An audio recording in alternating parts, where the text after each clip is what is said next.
Welcome. This is the video assignment for History 1, A New Nation, Slavery and the Constitution. The slavery issue divided the delegates. As a concession to Northern delegates, the words slave and slavery do not appear in the Constitution.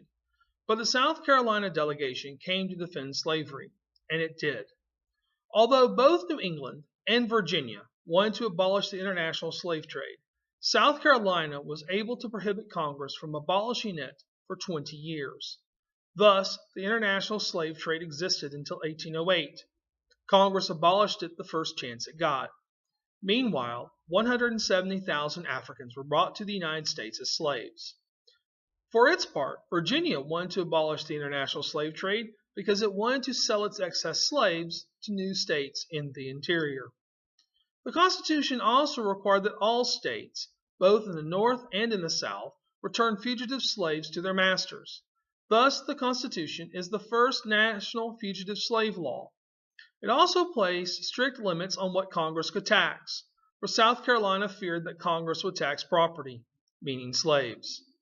For apportionment in the House of Representatives, individual slaves would count as 3/5 of a person toward the total population. This compromise made slave states appear more populous and thus more powerful in the House of Representatives. It also made it easier to elect a slaveholder president. In the first 16 elections from 1788 to 1848, a non-slaveholder was elected only 4 times, and none of them were re-elected.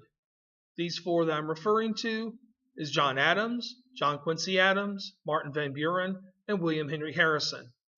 And even 2 of these, Van Buren and Harrison, owned a slave at some point during their life.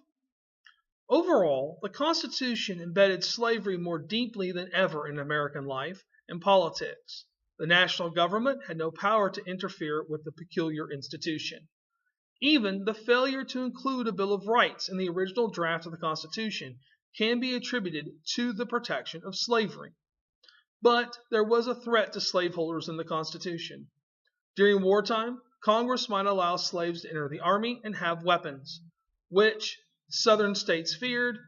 The slaves would then turn around and use those weapons on their masters. I want to thank you for watching this video on slavery and the Constitution, and as always, may the force be with you.